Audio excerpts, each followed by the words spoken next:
Bismillahirrahmanirrahim. Assalamualaikum warahmatullahi wabarakatuh. Saya Muhammad Badawi akan mereview atau menjelaskan kembali materi metodologi penelitian. Di sini saya akan menjelaskan materi tentang konsep-konsep penemuan ilmu pengetahuan. Pengertian ilmu pengetahuan. Ilmu adalah kumpulan pengetahuan sistematis yang merupakan produk dari kegiatan penelitian dengan metode ilmiah. Nah, pengetahuan adalah apa yang diketahui atau hasil pekerjaan. Maka, pengetahuan itu semua milik atau isi pikiran.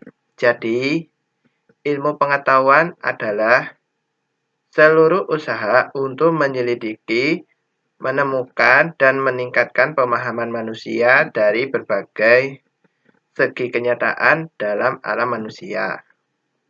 Adapun ciri-ciri ilmu pengetahuan adalah sebagai berikut. 1. Empiris.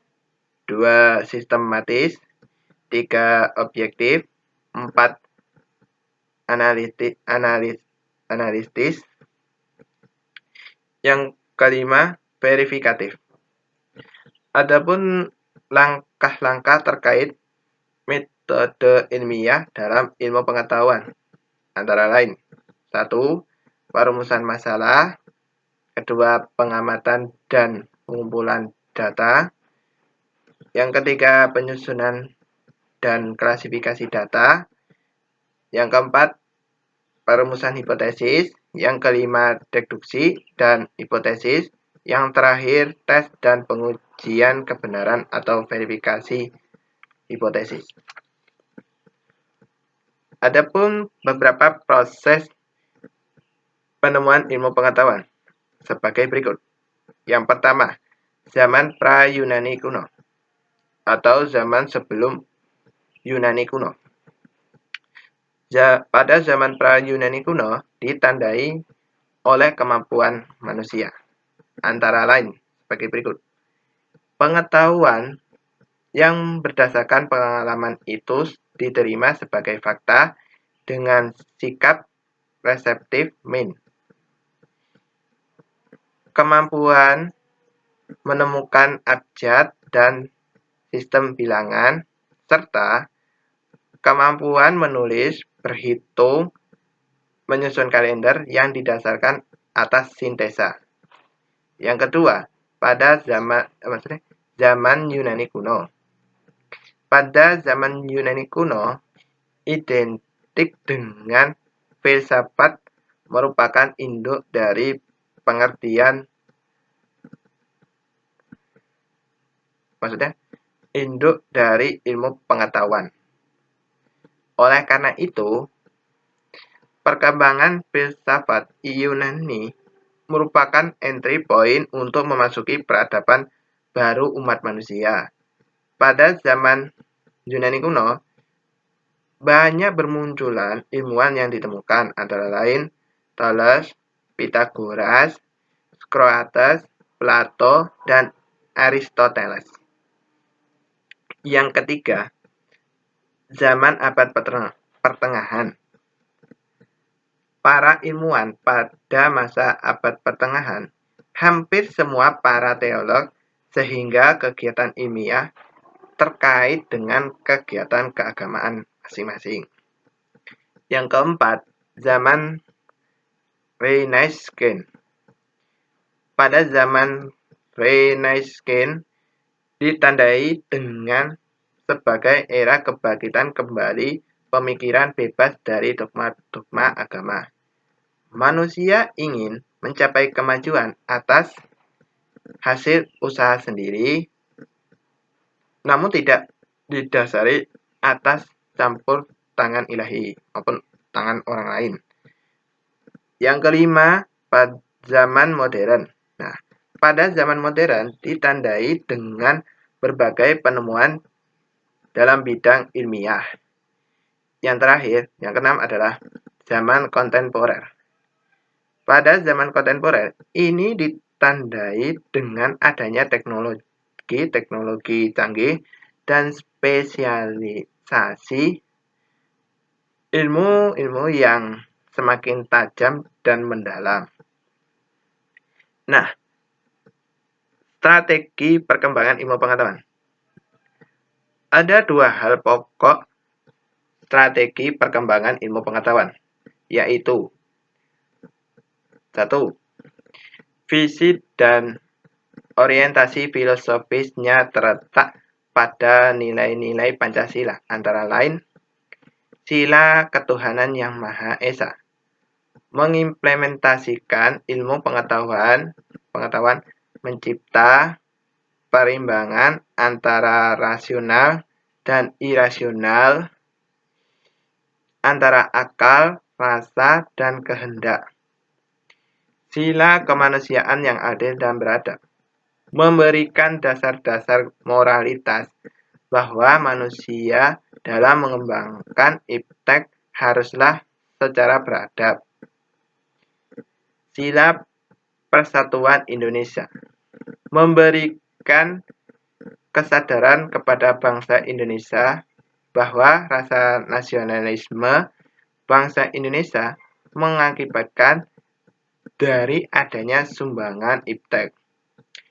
Sila kerakyatan yang dipimpin oleh hikmat kebijaksanaan dalam permusyawaratan perwakilan dapat mendasari pengembangan iptek secara demokratis. Yang terakhir, sila keadilan sosial bagi seluruh rakyat Indonesia.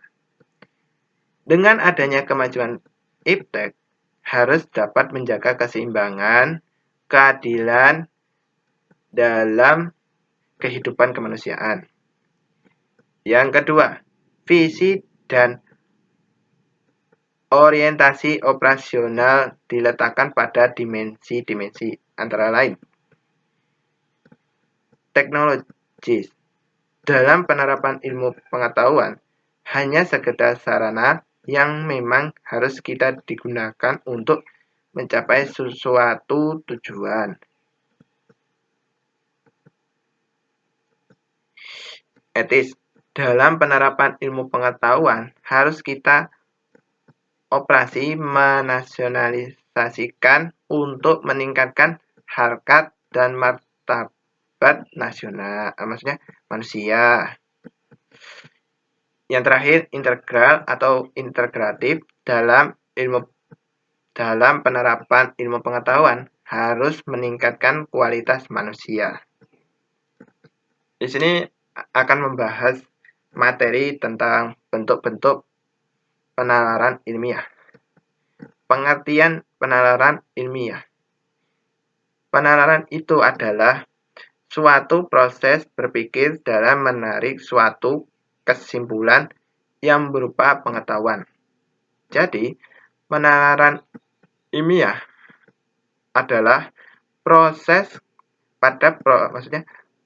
ketika prinsip-prinsip logika diterapkan pada proses ilmiah pencarian mengenai suatu penjelasan, formasi dari suatu hipotesis,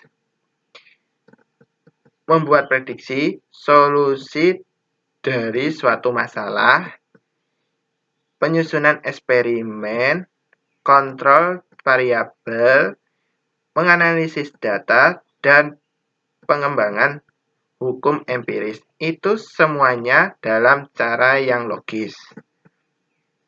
Adapun jenis-jenis penalaran ilmiah ada dua. Yang pertama, penalaran deduktif. Penalaran deduktif adalah penalaran yang berdasarkan pada pengetahuan sebelumnya bersifat umum serta menyimpulkan pengetahuan baru yang bersifat khusus. Penalaran deduktif bersifat silogisme, yang dimana deduktif ini merupakan suatu argumen yang terdiri dari premis-premis dan kesimpulan. Penalaran secara deduktif bersifat a priori yang memiliki arti premis-premis yang ada tidak memerlukan pengamatan indrawi dan empiris. Penalaran deduktif dapat disebut juga salah satu berpikir logis dan analitik yang tumbuh dan berkembang. Dengan adanya pengamatan yang semakin intens, sistematis, dan kritis. Contoh penalaran deduktif. Premis. Di puncak, hawanya dingin. Di daerah Batu, hawanya dingin. Di kawasan Lembang, hawanya juga dingin.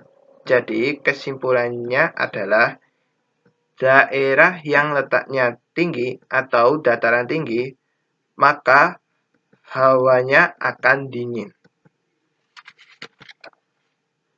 Yang kedua, penalaran induktif. Penalaran induktif berasal dari pengetahuan sebelumnya mengenai sejumlah kasus yang sejenis, bersifat khusus, individual, dan konkret. Logika induktif berasal dari pengetahuan baru yang disimpulkan pengetahuan sebelumnya. Pada prinsipnya, berpikir induktif atau pikirnya dimulai dari hal yang spesifik atau khusus ke arah yang lebih umum. Argumen induktif yang baik adalah argumen yang baik, maksudnya yang benar dengan premis-premis yang bisa memberikan alasan yang jelas dan benar tentang kebenaran dari kesimpulan. Adapun bahaya menggunakan penalaran induktif, yaitu terlalu cepat menarik kesimpulan yang berlaku umum. Contoh penalaran induktif. Premis. Logam satu apabila dipanaskan akan memuai. Logam kedua apabila dipanaskan akan dimuai. Memuai maksudnya. Logam ketiga apabila dipanaskan akan memuai. Jadi kesimpulannya adalah semua logam apabila dipanaskan akan memuai. Nah, di situ ada penalaran secara logis dan analitis. Yang pertama, penalaran logis. Logika sendiri, menurut Aristoteles, tidak terlepas dari istilah silogistik. Ia merupakan sebuah penjelasan yang dalam prosesnya mengandung unsur abstraksi atau premis mayor dan definisi atau premis minor. Keduanya diperlukan untuk membangun sebuah konsep yang benar sebelum melangkah menjadi proposisi.